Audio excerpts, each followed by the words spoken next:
Fala, galera, boa noite, boa noite, boa noite. Vamos lá, vamos entrando. Vamos lá fazer essa live aí. Muita energia, já tava com saudade de fazer lives aí com essa galera linda do Periscope, essa galera aí do Direito News, né? Grande professor Rodrigo Belmonte. Caramba, modificações aí, modificações do Periscope. Parece que agora tem aí o pessoal aí, o Rodrigo Belmonte tá aparecendo aqui a foto dele. Que legal aí, muito show. Pedro Coelho, mandando coraçãozinho, né? Fica lá pulsando o coração. Tá muito legal isso aqui, cara. Fiquei 2 semanas sem aparecer. Não tava sabendo disso não, né? Que legal, hein? Vamos lá, galera, vamos entrando aí, gente. Vamos lá, o Superman voltou. Eu vou fazer com a camisa do Superman, tá, gente? Vamos lá, gente, ó. Live de hoje é rapidinha, só pra fazer aí a correção aí da... Opa, dá um pause aqui, falhou? Ah, parou. Só pra gente fazer, eu tô de pijama, né? Não, tô de pijama, parece pijama, né? Ah, valeu, gente, valeu, é isso aí. Galera, olha só, live de hoje só pra fazer a correção de prova de Delta do Pará, de Delegado do Pará. A gente vai pegar aí as questões de direito administrativo, 10 questõezinhas aí de direito administrativo, tá bom? E a gente vai fazer a correção aí dessas questões, tá? O Direito News tá vindo aí em peso para trazer a correção. Já veio o Gabriel Cortez, o professor Gabriel Cortez, né? Topetudo aí do Direito News, fez uma live fazendo a correção da peça, que era uma representação por prisão preventiva, né? Alô aí, pessoal de Sobral, Ceará, um grande beijo, tá? Vamos nessa. Já viu o professor Rodrigo Belmonte, que veio detonando aí no direito constitucional, beleza? A nossa Isabela Quixida, veio falando do direito ambiental, fez uma correção nota 1000, não foi nem nota 10, foi nota 1000, tá, gente? Então vamos lá, e agora a gente chega aqui fazendo a correção do direito administrativo, ok? Vou pedir para que vocês venham compartilhar essa live, gente. Compartilha mesmo, vamos compartilhar. Se você ainda não compartilhou, compartilha essa live com os teus seguidores. Compartilha essa live aí com os teus seguidores do Periscope, com os teus seguidores do Twitter e com os seus amigos do Facebook. Vamos lá, todo mundo compartilhando, vamos dar uma compartilhada aí. Qual o seu Periscope? Olha, o meu Periscope eu vou falar agora e no final da live também eu passo de novo, tá? É @alepinage, né? @alepinage. A gente tava lá, nós estávamos lá em Belém do Pará. Fiquei muito feliz porque muitos candidatos, muitas pessoas que estavam prestando concurso vieram falar comigo, né? Perguntando, pô, você que é o Alessandro Pinage, é do Direito News, eu vejo a live de vocês, do Belmonte, da Irvine, então o pessoal aí tá gostando, o pessoal tá comparecendo.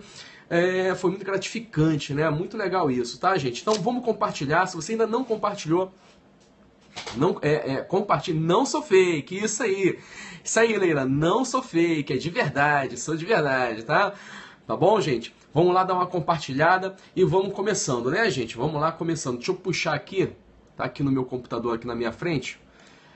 Galera, eu vou usar aqui como modelo de prova o modelo D01W, o W, tá? A prova com código D01W, tá bom? Pinage, eu não fiz a prova de delegado do Pará.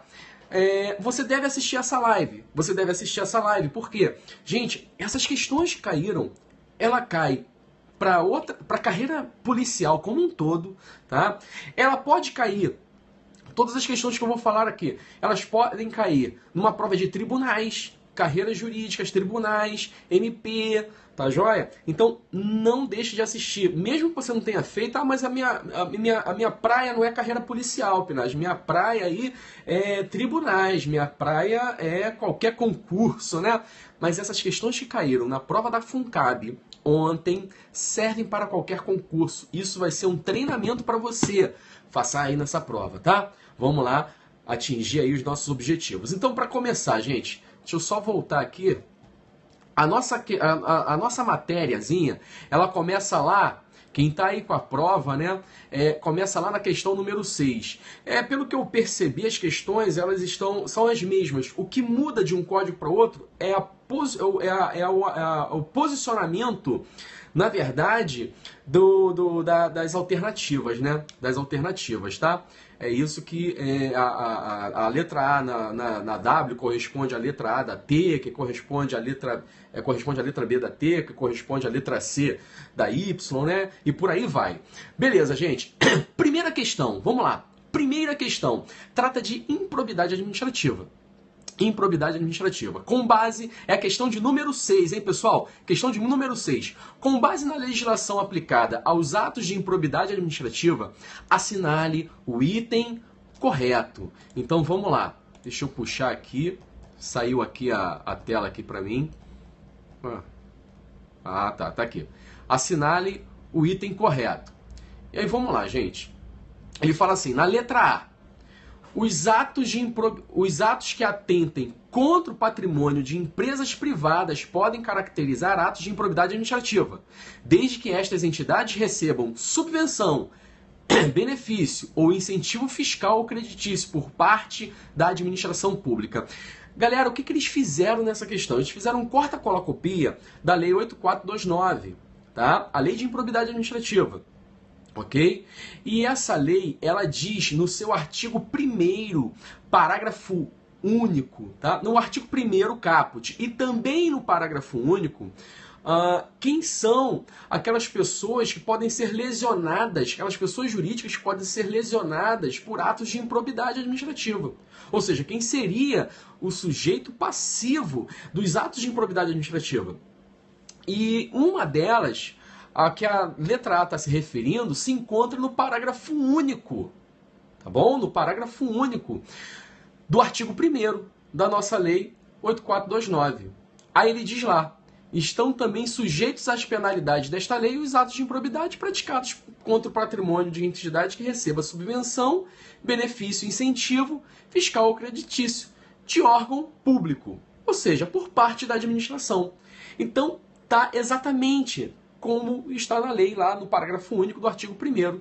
Tá joia? As outras alternativas, por exemplo, a letra B. Aqui no meu código, a letra B então a alternativa correta é essa que fala que os atos que atentem contra o patrimônio de empresas privadas podem caracterizar atos de improbidade, sim.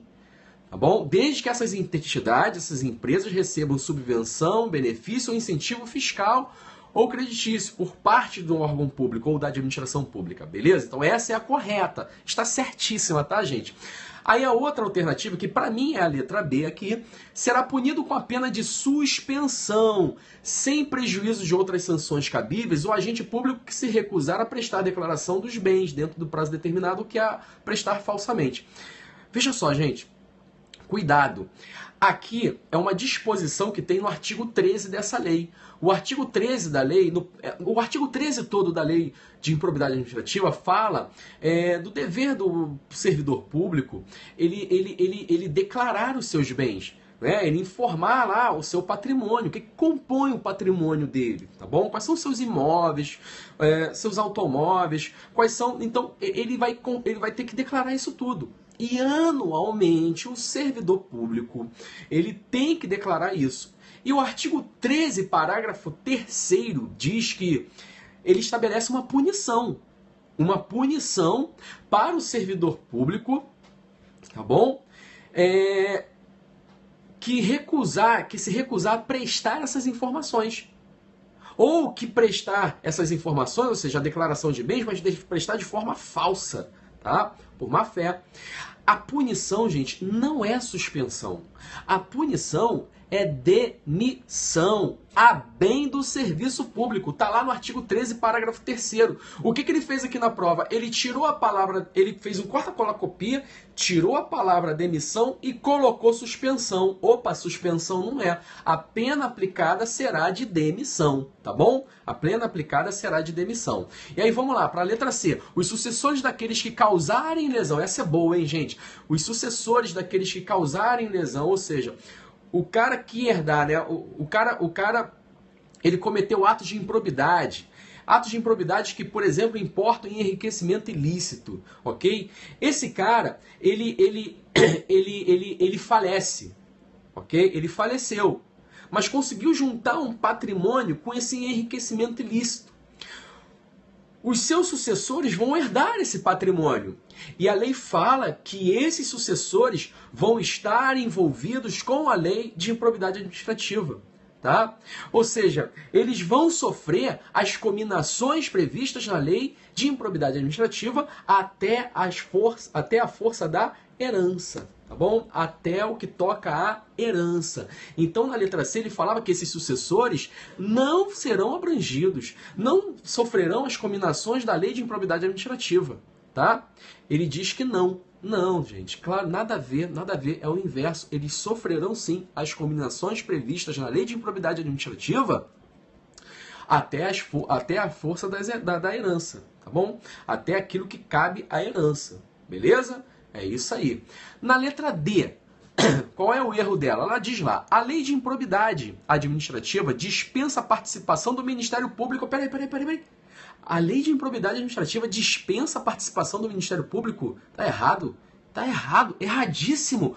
O que a lei de improbidade administrativa mais faz é acentuar a participação do Ministério Público nas ações de improbidade administrativa. Né? E isso está onde, Penagem? Isso está na lei também. O artigo 17, parágrafo 4º, diz isso pra gente. O Ministério Público, se não intervir no processo como parte, vai atuar obrigatoriamente como fiscal da lei, sob pena de nulidade. Gente, se o Ministério Público ele pode participar na ação de improbidade como parte, tá bom? Ou como fiscal da lei. Obrigatório, se ele não tiver como parte, obrigatoriamente ele terá que participar como fiscal da lei. Ele vai atuar na ação de improbidade. Se ele não atuar, gente, se ele não aparecer, se ele estiver fora, aquele processo é nulo, tá? É nulo, é nulidade, beleza? Dito aí pelo artigo 17, parágrafo 4º, tá bom, gente? Aí na letra E, as entidades cuja criação, custeio, erário haja concorrido ou concorra com menos de 50% do patrimônio ou da receita anual também gozam de proteção da lei de improbidade administrativa, não se limitando nesses casos a sanção patrimonial da repercussão do ilícito sobre contribuição dos cofres públicos. Já falei isso em umas lives aí, tá bom? Já disse isso em algumas lives, o seguinte, falei que também são sujeitos passivos dos atos de improbidade administrativa toda entidade cuja criação ou custeio o dinheiro público, o erário, haja concorrido com menos de 50%. Pessoal, como é que tá aí? O sinal tá legal? Tá todo mundo aí? Alô? Tá travando, gente? Parou aqui os coraçõezinhos, parou de... Tá tudo ok? Beleza. Show de bola, né? Tranquilo. Então, seguindo, gente, olha só.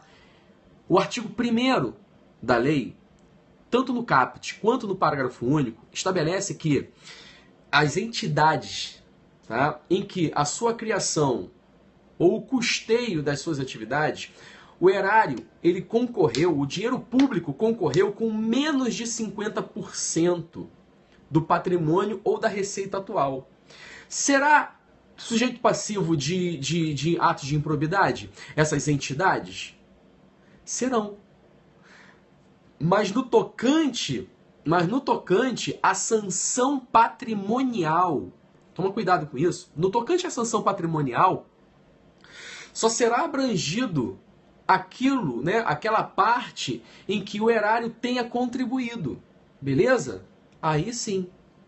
O que a letra E estava falando? Que não, a sanção patrimonial vai repercutir sobre tudo, tá? Independentemente daquilo que foi posto pelos cofres públicos ou não. Não. É só até o que o cofre público contribuiu. Além disso, não vai haver sanção patrimonial por parte da lei de improbidade administrativa, tá bom, meu amigo? Então tá aí, gabarito dessa foi a letra A. Vamos para a segunda lá. A questão de número 7. Deixa eu puxar aqui, questão de número 7, né? Questão de número 7, ela diz o seguinte: Acerca das disciplinas dos atos administrativos. Aqui ele está falando de atos administrativos. Então vamos lá. Acerca da disciplina dos atos administrativos, especificamente os seus atributos, assinale a opção correta.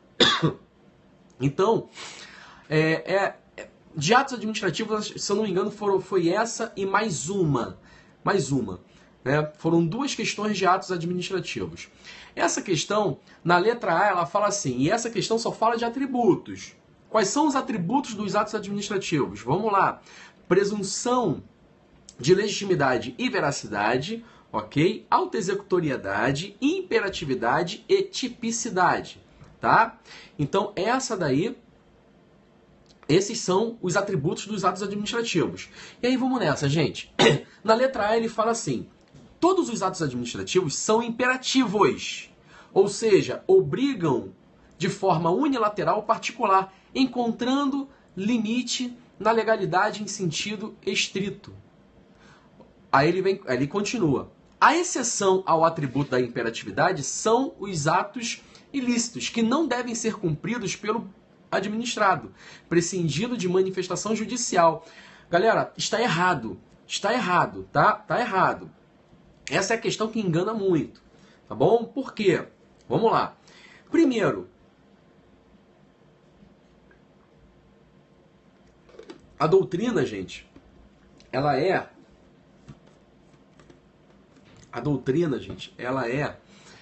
pacífica quanto a isso, no tocante aos atributos dos atos administrativos, em relação ao atributo da imperatividade. Ela diz que a imperatividade não está presente em todos os atos administrativos, tá? Não está presente. Esse atributo, ele não está presente em todos os atos administrativos. Então a questão começa falando que todos os atos administrativos são imperativos. Não são imperativos. Então já começa errado. Aí depois ele fala, olha, são imperativos, mas tem uma exceção. A exceção seriam os atos ilícitos. Galera, a doutrina não cita ato ilícito como critério de exceção, como uma opção, a exceção à imperatividade do ato administrativo. Não. O que a doutrina cita como exceção são os atos negociais, são os atos enunciativos. Esses são exceções ao atributo da imperatividade. São atos administrativos, mas que não possuem o atributo da imperatividade. Também já falei isso em lives, né? No meu periscópio pessoal. Já falei no @lepinage que a imperatividade ela não está presente, por exemplo, no ato de licença, no ato de autorização. Não é? Por quê? Licenças, autorizações, são sim atos administrativos, mas eles são atos negociais. Por quê? Porque a manifestação de vontade da administração, ela coincide com a vontade do administrado. No ato que possui a imperatividade, gente, ela é baseada no chamado poder extroverso. O que é o poder extroverso? É a capacidade que a administração tem de impor a sua vontade, né, a terceiros, ainda contra a vontade de terceiros. Ela pode impor, ela tem essa capacidade, né? A sua vontade extrapola a sua esfera jurídica e adentra na esfera jurídica do particular, tá? Então esses são os atos imperativos. A letra A, portanto, não é. Professor Pedro Coelho, grande Pedro Coelho. Pedro, responde aí. Joga aí na tela. Você vai fazer uma live hoje de direitos humanos, corrigindo as questões de direitos humanos? Se for, faz aí, pode fazer, pode já divulgar aí, tá? Direitos humanos, né? Após a minha, após aqui a nossa aqui, beleza, galera? Então depois da minha live aqui, depois da minha participação aqui no canal do Direito News, o professor Pedro Coelho vai falar sobre as 5 questões de direitos humanos. Aí vamos lá para a letra B, como diz o professor Pedro Coelho, vamos com tudo, como quem não quer nada. Na letra B, fala da exigibilidade dos atos administrativos. Galera, só lembrando uma coisa, eu falei que um dos atributos dos atos administrativos por exemplo, a autoexecutoriedade. A autoexecutoriedade, você tem que entender o seguinte: autoexecutoriedade é a capacidade que a administração tem de executar os seus próprios atos, independentemente de autorização do Poder Judiciário. Perdão, desculpa. Perdão. Então isso é autoexecutoriedade. A autoexecutoriedade, ela se divide, ela se desdobra em dois subatributos. Que dois subatributos são esses? Né? Eu tenho a exigibilidade e a executoriedade. E aí vamos lá para a questão, vamos lá para a letra B. A exigibilidade dos atos administrativos ocorre quando, por meio da coação direta, a administração pública executa diretamente o ato desrespeitado, fundamentadamente em nome da supremacia do interesse público e da indisponibilidade deste interesse. Vamos lá, gente. Está errada essa alternativa, tá? Está errada. Por quê? A característica da exigibilidade não é atuar por meio de coação direta. Não, gente. A exigibilidade, ela atua por meio de coação indireta. Indireta. E não esquece disso, tá? Na exigibilidade, a administração pública, ela impõe, né? Ela impõe ali alguma obrigação, ela impõe de forma indireta, tá? Ela não vai compelir diretamente o administrado, tá? Ela vai tentar fazer com que o administrado venha respeitar a lei, ok? Mas sem compelir ele diretamente. Onde você tem coação direta, onde você tem o administrado sendo compelido diretamente pela administração, é na executoriedade, tá? E aí vamos lá, na letra C. Os atos administrativos possuem presunção de serem verdadeiros, presunção de veracidade, a chamada presunção de veracidade, sendo essa presunção absoluta. Iure et iure. Não, gente, não é uma presunção absoluta. A presunção de veracidade, ela é uma presunção relativa. Por quê? Porque cabe prova em contrário. Se o administrado provar que aquele ato administrativo que está narrando um fato, mas esse fato ele é equivocado, ele tendo provas, ele quebra essa presunção relativa. O ato goza de fé pública, devendo o particular lesado fazer provas negativas dos fatos. Engraçado que o finalzinho está certo, mas ele fala que a presunção absoluta, nunca que a presunção de legitimidade e a presunção de veracidade serão absolutas. Sempre serão relativas, iuris tanto. Na letra D, os atos administrativos devem ser editados conforme disposições legais, a chamada presunção de veracidade. Essa presunção é absoluta, iuris tantum. Que isso? Ele bota que é absoluta de novo, gente, tá errado, tá? Aí bota em iuris tantum, que é presunção relativa, né? Então ele não sabe o que ele quer. O ato goza de fé pública, devendo particular lesado fazer provas de negativa dos fatos. Assim, achei aqui uma falta de criatividade na elaboração da questão, com todo respeito aí à banca Funcab, né? Na letra E, essa letra D também está errada. A letra E, o poder público poderá executar atos administrativos diretamente ante a inexecução de obrigação pelo particular, atributo que recebe o nome de autoexecutoriedade, que prescinde da participação do poder judiciário. Pessoal, esse é o gabarito, essa é a alternativa correta, tá? O poder público pode executar atos administrativos diretamente, né, ante a inexecução de obrigação do particular, atributo que recebe o nome de autoexecutoriedade, ou seja, a capacidade que a administração tem de executar os seus próprios atos, independentemente da participação do Poder Judiciário, de autorização do Poder Judiciário, foi o que eu falei no início dessa questão de número 7. Esse, portanto, a letra E, é a letra E do código W, é o gabarito. Vamos lá direto para número 8, gente. Rapidinho aí, rapidinho, que vai vir aí o professor. O grande professor Gabriel Cortez fez uma live, ó, da hora. Aí, um abraço, meu irmão. Obrigado aí, tá? O cara tá dando suporte aí no Direito News, caindo dentro aí na correção, ajudando os alunos. Esse cara tem um coração, o professor Gabriel Cortez tem um coração maior do que ele, né? Um grande abraço, meu irmão. Vamos lá então para a questão de número 8, ó. Considere o seguinte caso hipotético. Aí ele conta um caso aqui. A Secretaria de Segurança de um determinado estado da federação contratou para treinamento e aperfeiçoamento de seus policiais empresa técnica especializada em técnicas de abordagem policial e técnicas especiais de investigação, contando em seu corpo técnico docente com 2 antigos policiais de núcleo de operações especiais da Polícia Federal Esses policiais têm reconhecimento internacional pela sua técnica apurada, inclusive ministrando cursos nos Estados Unidos da América, né, Israel, papapá. Em virtude disso, a Secretaria de Segurança Pública não realizou a licitação, conforme previsão legal, devido à notória especialização desses dois membros que compõem o corpo docente de empresa contratada. Os cursos serão ministrados pelos dois policiais, por esses dois caras aí feras, o Charles e o Leandro, o que justificou a não realização do processo licitatório e sua equipe, conforme o contrato assinado entre a contratada e o Estado da Federação, com base na legislação aplicada, notadamente com base na Lei 8666, assinale a opção correta. Gente, o que ele está falando aqui? Vamos lá, rapidinho, ó. Rapidinho aqui.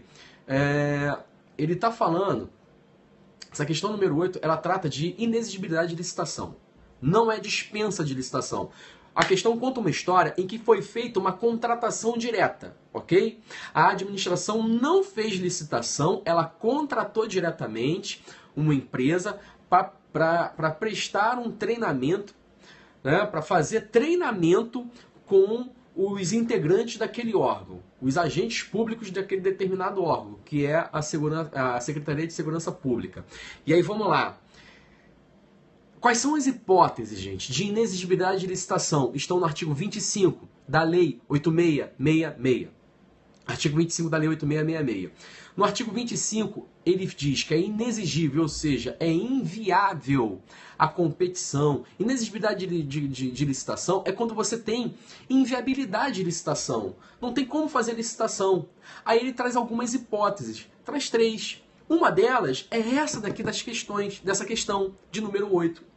Tá? Que está no artigo 25, inciso 2. Inciso 2 da Lei 8666. Que fala lá que é inexigível a licitação para contratação de profissional... é inexigível a licitação para a contratação de serviços técnicos especializados, profissionais especializados, ou seja, aqueles serviços que estão lá no artigo 13 da lei, no artigo 13 define que serviços são esses, né? Os chamados serviços técnicos profissionais especializados, de natureza singular. O enunciado da questão, ela traz todas as características do que seria a natureza singular, não é? Ou seja, o método de se fazer aquele treinamento, só o Charles e o Leandro possuem. A metodologia, entendeu? Só eles possuem. É imprescindível para a administração ter essa metodologia na instrução dos seus agentes. E aí fala mais ainda, né? E também de notória especialização. Ou seja, é imprescindível. Notória especialização, segundo o parágrafo 2º desse próprio artigo, o parágrafo 1º desse próprio artigo 25, ele diz lá que significa o quê? É quando você tem uma questão de essenciabilidade, é essencial, é indiscutível, né, que seja contratado esse tipo de serviço. Ou seja, é uma situação de inexigibilidade de licitação. E aí vamos lá para as alternativas, tá, galera? Na letra A da minha prova aqui diz: o caso descrito acima é de inexigibilidade de licitação, sendo prescindível a atuação direta e pessoal dos instrutores Charles e Leandro. Já está errado aí. Por quê? É sim inexigibilidade de licitação, mas é imprescindível. Ou seja, ele está falando que não é tão necessária assim a atuação direta dos instrutores Charles e Leandro. Se não é tão necessária assim, então não é inexigibilidade de licitação. Pode-se fazer licitação, tá? Então a letra A está descartada. Na letra B, o caso descrito acima é de dispensa de licitação. Não vou nem ler o restante. Não é dispensa de licitação. Letra C, o caso descrito acima é de inexigibilidade de licitação, sendo imprescindível a atuação direta e pessoal dos instrutores, né? Do Leandro e do Charles, tá bom? Gabarito, letra C, essa tá certa. Na letra D, o caso descrito acima não é de dispensa de licitação, sendo imprescindível a atuação direta pessoal, né? Ele fala que o caso descrito acima não é de dispensa de licitação, sendo imprescindível a atuação direta e pessoal dos instrutores Charles e Leandro. Tudo bem, mas não quis dizer nada com isso, né? A letra C, que eu li anteriormente, está mais correta. Letra E, o caso descrito acima não é causa de inexigibilidade de licitação. É sim causa de inexigibilidade de licitação. Tá bom, gente? Então, número 8 foi para conta, vamos para número 9. Número 9, acerca dos recursos administrativos em licitações. Essa foi boa, hein? Essa pegou pesado, né? Foi lá no canto da Lei 8666, onde ninguém vai, onde quase ninguém fala, tá? E eles foram e colocaram essa questão. Achei essa questão assim, aquela questão que é uma questão pegadinha. Porque qual é o foco da galera quando estuda licitações? Vai estudar licitações, estuda lá os princípios, estuda as modalidades, os tipos de licitações, né? E para por aí. Mas esquece de estudar recursos. Recurso faz parte, tá? Então, acerca dos recursos administrativos em licitações, julgue. Licitação é Flórida, né? Julgue os itens a seguir e assinale a alternativa correta. E aí, vamos lá, meus amigos. Vamos lá para essa questão aí. Questão, eu acho que foi uma questãozinha boa. Eu gostei dessa questão. Letra A.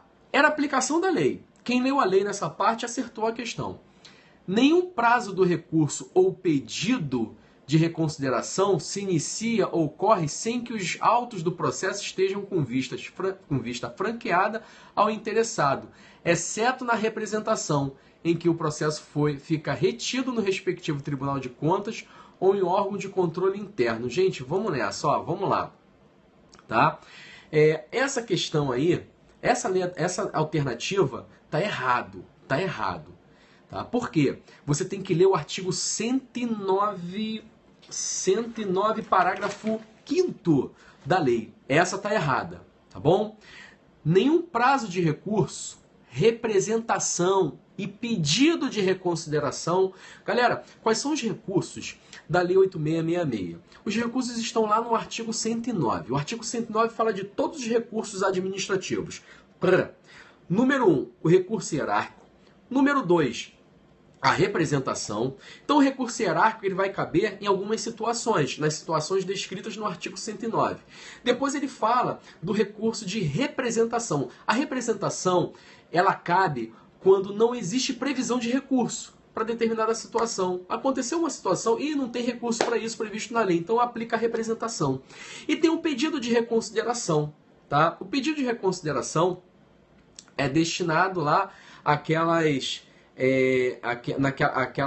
as hipóteses lá de aplicação de penalidade lá de ministros, né, de secretários de Estado, de secretários municipais, né, aquelas declarações de inidoneidade para licitar e para contratar. O recurso cabível é o pedido de reconsideração, segundo a Lei 8666. Aí vamos lá, gente. Então, ó, existe um prazo para esses recursos, tá? Quando que começa esses prazos? E a lei fala que o prazo tanto do recurso quanto da representação e também para o pedido de reconsideração só vai correr, ele fala, se inicia ou ocorre, né, não vai correr, né, não vai se iniciar sem que os autos do processo estejam com vista franqueada ao interessado. A questão, ela fez um corta-cola-copia e tirou dessa ideia a representação. Aí maculou. Aí não pode, né? Aí queimou a letra A. Na letra B, da declaração de inidoneidade para licitar ou contratar com a administração pública, caberá pedido de reconsideração no prazo de 10 dias úteis da intimação do ato. Esse é o gabarito, tá, gente? Esse é o gabarito. Por que é o gabarito? Porque isso está na lei. Isso daí, gente, está lá na lei, artigo 109, inciso 3, quando ela vai tratar do pedido de reconsideração, tá bom? E ele fala exatamente o que está escrito ali na letra B. Então esse é o gabarito. Apenas o restante. Letra C. O recurso apresentado pelo licitante nas hipóteses de inabilitação, desclassificação da proposta e indeferimento do pedido de inscrição em registro cadastral terá efeito suspensivo. Vamos parar aqui. Meu amigo, a lei fala no artigo 109 que só vai ter efeito suspensivo o recurso, que é o recurso hierárquico, no caso de habilitação ou inabilitação de licitante ou julgamento das propostas. só em 2 casos. A alternativa C, ela elencou 3 casos, não é?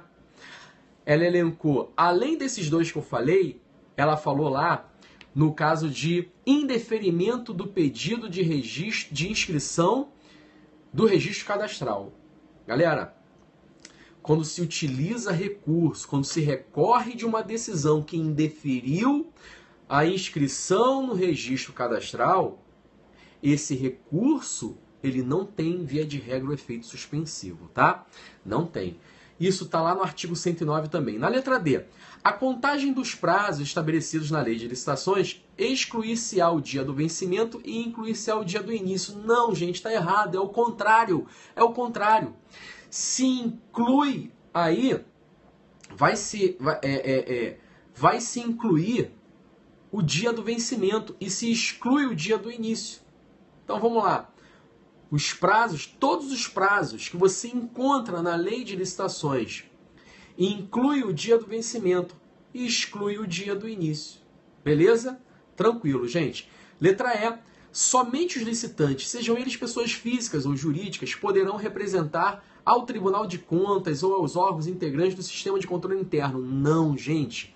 Não são só os licitantes que podem representar ao Tribunal de Contas ou a qualquer órgão de controle interno, né? Ah, não, não é não. Licitantes, os contratados e também qualquer pessoa, particulares, tá? Particular, qualquer pessoa física. Tudo bem, gente? Então a letra E está errada aí. Então, passamos aí a letra A, vamos para a questão de... Passamos a questão número 9, vamos para a questão de número 10, né? A cabeça já está aqui fervendo, né? Aí a questão de número 10, galera, essa daqui também é boa, é outra questão de licitações. Nicodemos, presidente de uma empreiteira, oferece a Caio, diretor de uma empresa concorrente, vantagem pecuniária para que este desista de participar do procedimento licitatório promovido pela administração do Estado do Pará. Nessa hipótese, assinale a alternativa correta. Gente, para finalizar aqui, essa questão seria direito administrativo com direito penal, tá? Aí vamos lá. Ele fala aqui, na letra A, peraí que fugiu aqui. Qualquer pessoa que tiver conhecimento do fato poderá provocar a iniciativa do Ministério Público, fornecendo-lhe, por escrito ou verbalmente, informações sobre o fato da sua autoria, bem como as circunstâncias em que se deu a ocorrência. Gente, essa daqui está certa, tá? Essa alternativa aqui, ela está certa. Por quê, Penage? Essa alternativa está no artigo 101 da Lei 8666, beleza? Que diz que qualquer pessoa pode provocar a iniciativa do Ministério Público e fornecer lá por escrito informações sobre fato, né? Oferecer também verbalmente, ok? Mas, Penage, onde isso está no 101. Mas o 101 só fala por escrito, então tu vai para o parágrafo único do 101, que ele fala que pode ser também verbal, tá? Se for verbal, tem que reduzir isso a escrito, tá joia? Então, gabarito foi a letra A. Gabarito foi a letra A. A B, C, D e E não foram gabarito. Ele fala lá na letra B, no procedimento e julgamento das infrações penais definidas na lei de licitações, assim como os recursos e nas execuções que lhes digam respeito, ficam afastadas as regras previstas na lei de execução penal, né? Não fica, gente, não fica. Inclusive, a lei de licitações diz que no processamento e julgamento das infrações penais definidas na lei de licitações, aqueles crimes lá do artigo 89, artigo 90 e seguintes, vai se aplicar subsidiariamente as regras do Código de Processo Penal e as regras da lei de execução penal. Isso está lá também, isso está expresso na lei, tá? Isso está expresso na lei de licitações, tá bom? Aí, ó, ele fala assim, Nicodemos, letra C, Nicodemos responde por afastar ou procurar afastar o licitante, mas Caio não responde, mesmo que tenha aceitado a vantagem oferecida, claro que Caio vai responder, né, gente? Na letra D, o fato é típico penal, até aí tudo bem, mas não prevê detenção, prevê detenção, artigo 90, prevê lá detenção, tá? A pena é de detenção. Letra E, o fato é atípico. Não, o fato é típico. de acordo com o artigo 90, tá bom? Vamos para a questão de número 11, para fechar. Essa questão de número 11, deixa eu falar uma coisa para vocês, galera. Essa questão, ela cabe recurso, tá? Presta muita atenção agora. Essa questão cabe recurso. No meu entender, tá, gente? No meu entender, a banca, o MP, foi a FUNCAB. No meu entender, não vai caber o recurso no sentido de anular a questão, mas no sentido de trocar o gabarito, ok? Então vamos lá. Ele diz assim, acho que é Ilaney, né? Ilaney sempre foi prodígio em seus estudos, tendo ingressado no ensino médio aos 12 anos e concluído aos 15 anos. Com a mesma idade, ele ingressou na universidade. Muito estudioso, o rapaz decidiu prestar concurso público para o cargo de auxiliar de atendente na prefeitura de sua cidade. O cargo exigia um nível médio, bem como a idade mínima de 18 anos, conforme a lei que instituiu o cargo e o edital do concurso. Ilaney foi aprovado em primeiro lugar, todavia, na data da posse. O rapaz contava com 17 anos. E 11 meses de idade. Aí vem, considere que o candidato for emancipado voluntariamente por seus pais quando possuía 17 anos completos. Com base no posicionamento dos tribunais superiores, assinale a opção correta. Aí vamos lá. Galera, vamos nessa. Letra A.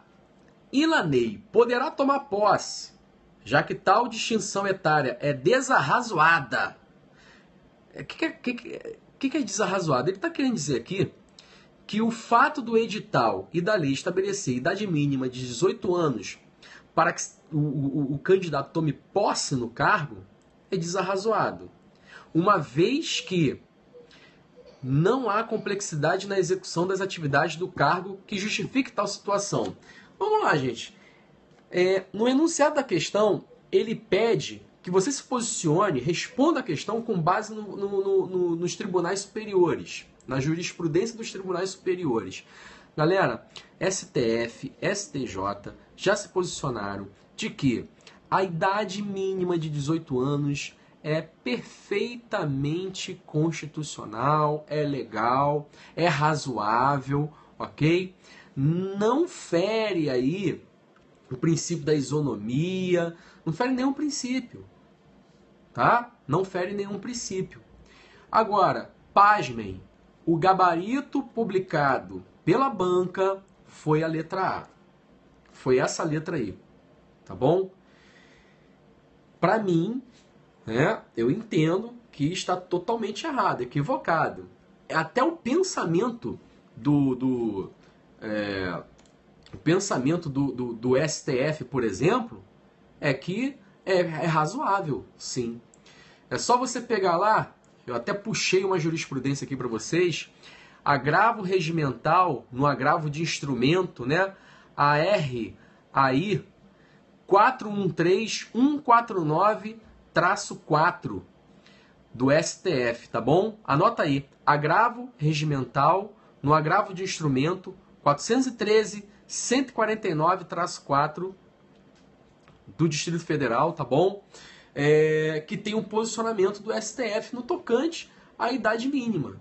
No tocante à idade mínima. E ele diz que não tem problema nenhum. Inclusive, gente, o artigo 5º da Lei 8.112 exige 18 anos.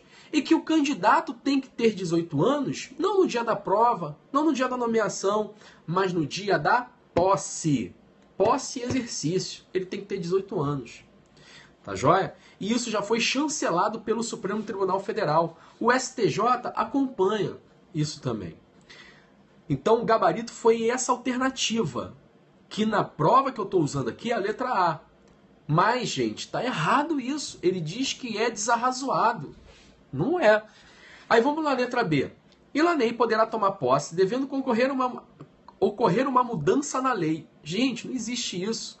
O Poder Legislativo, em função de Ilaney, vai fazer uma mudança na lei para ele tomar posse? No caso específico dele? Isso está errado, isso não existe. Letra C. Ilaney não poderá tomar posse, salvo se ocorrer uma mudança legislativa, bem como uma mudança no edital, que permitiria a posse do candidato. Gente, está errado isso. Tá doido. Só se ele fosse filho do Temer, né? Né, Dani? Isso aí. Se ele fosse filho do Temer, né? Aí vamos lá. Letra D de dado. Ilanei não poderá tomar posse, já que não possuía a idade mínima prevista no edital e na lei. Esse é o gabarito. Esse é o gabarito. Mas a banca não adotou esse gabarito, tá? A banca não adotou esse gabarito. Então, pessoal, cabe recurso. Cabe recurso, ok? Cabe recurso, beleza? Essa é a mais correta, né? Essa é a mais correta. Essa é a mais correta. Porque, realmente, assim, é a mais correta porque é o posicionamento dos tribunais superiores. Só que não trouxe o fundamento dos tribunais superiores. A questão é essa, né? Mas, galera, olha só. Quem, nesse caso, errou, quem não marcou a letra A, que diz que Ilanei poderá tomar posse, já que tal distinção etária é desarrazoada, tá? Se você marcou essa daí, fica quieto, fica na tua, né? Beleza. Agora, se você não marcou essa, marcou as outras, eu te aconselho a entrar com recurso. Entre com recurso, não para anular a questão, mas para mudar o gabarito, tá bom? Mudar o gabarito. Se mudar o gabarito, tu entra em vantagem. Se anular a questão, ninguém ganha ponto para todo mundo, né? Não tem vantagem nenhuma, tá? Beleza? A letra E também tá errado, né? É a mesma coisa. A questão foi muito mal formulada, tá, gente? Muito mal formulada, mas vamos nessa, tá? A questão de número 12, gente. Essa questão de número 12 eu já tratei aqui com vocês. Fiz live no Periscope do Direito News. Tem lá gravado, né? Que fala do direito subjetivo o candidato a concurso público quando ele tem do direito subjetivo à nomeação. Direito subjetivo à nomeação. Aí vamos lá na questão de número 12. Madalena estava estudando para o concurso público de fiscal de rendas há 3 anos. Quando saiu o edital desse concurso para o preenchimento de 10 vagas, segundo a informação do órgão tributário noticiado na mídia, haveria 40 cargos vagos para esta função. Então vamos lá. No edital do concurso da Madalena, tinham 10 vagas. Beleza. O edital ofertou 10 vagas. Agora, o órgão declarou que, na verdade, tem 40. E aí vamos seguir. Realizada a prova objetiva, a fase única do certame, a candidata obteve a 12ª colocação. Conforme o entendimento dos tribunais superiores, responda à opção em que o candidato terá direito subjetivo à nomeação. Gente, eu falei isso com vocês, rapidinho aqui. Eu tô sem o... Na verdade, eu tô sem aqui o...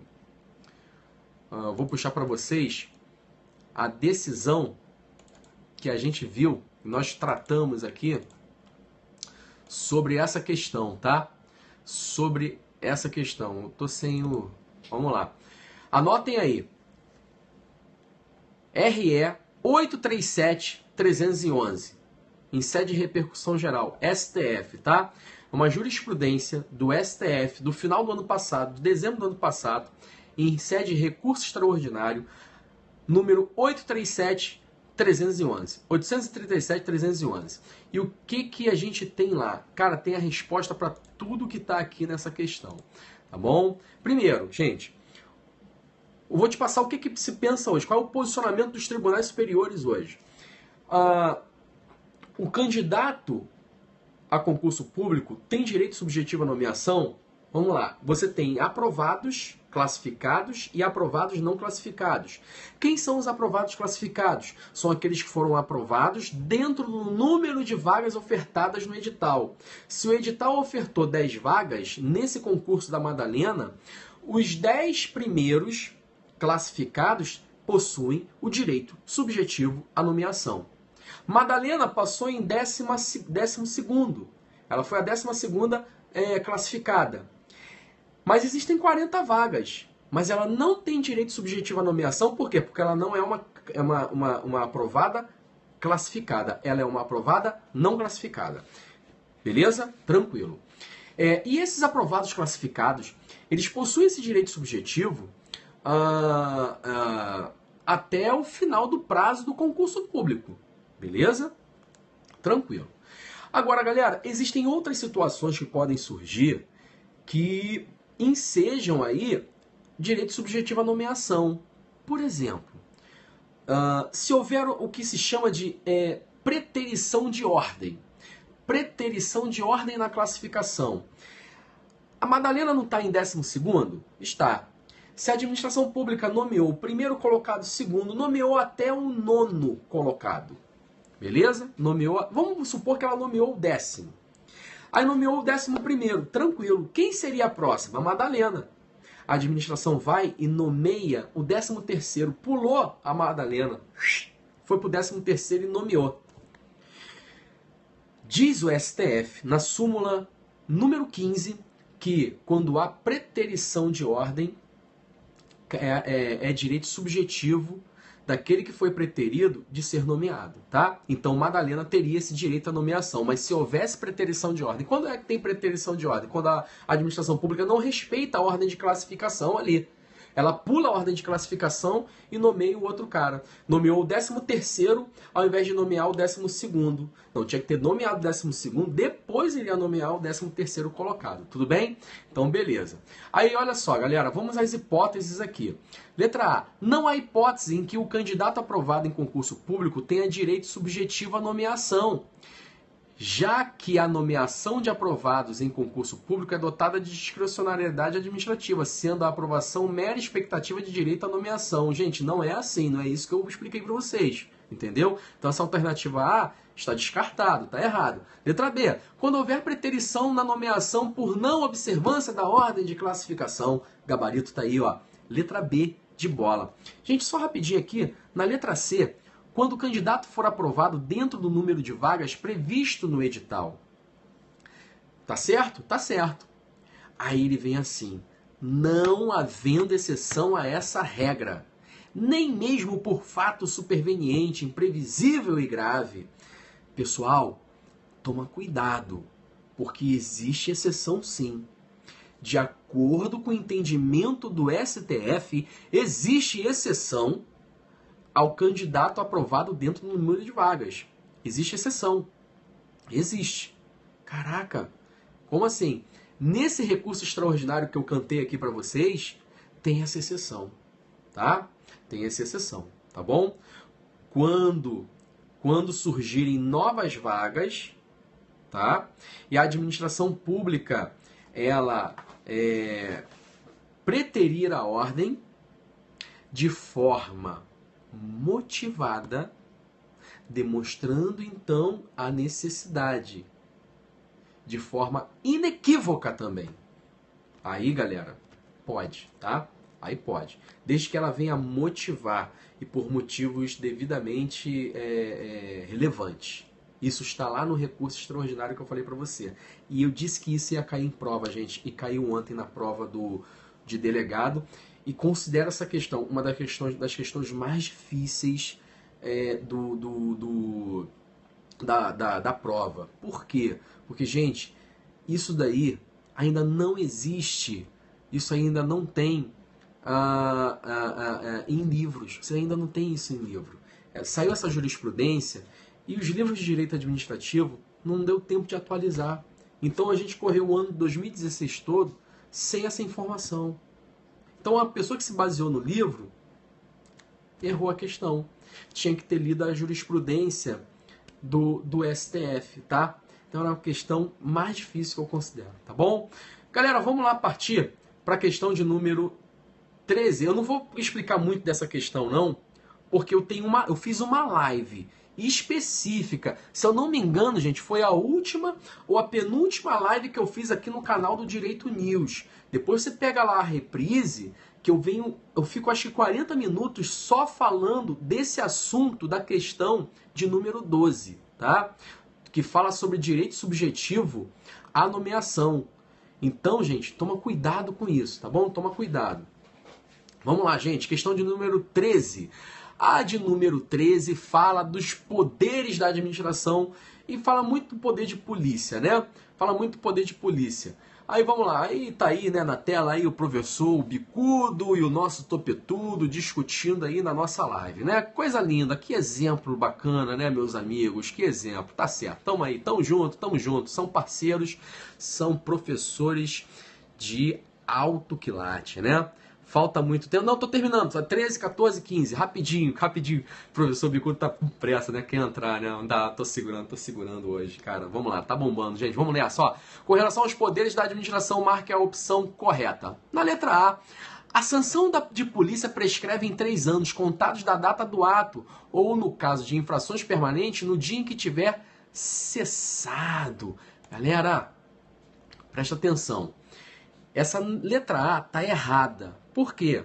Essa letra A, ele fez um corta-cola-copia da Lei 9873 de 99, que é a lei que trata da prescrição da ação punitiva do poder de polícia da administração. As ações punitivas decorrentes do poder de polícia da administração, não decorrente do poder hierárquico, mas do poder de polícia somente, tá?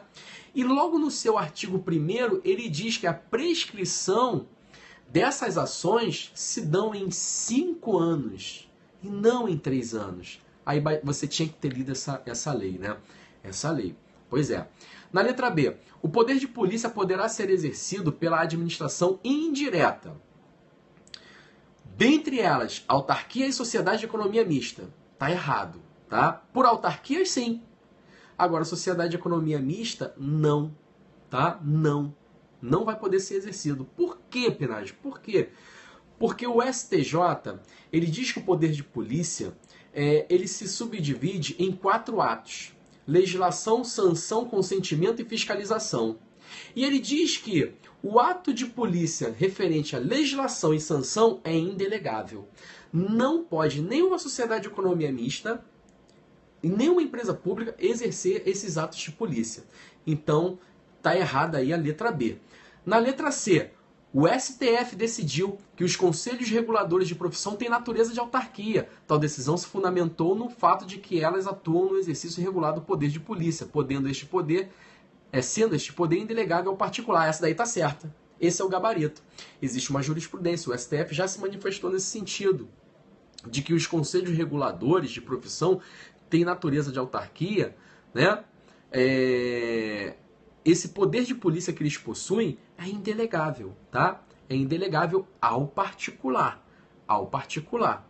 Tudo bem? Seguindo essa linha dos 4 atos do poder de polícia, tá?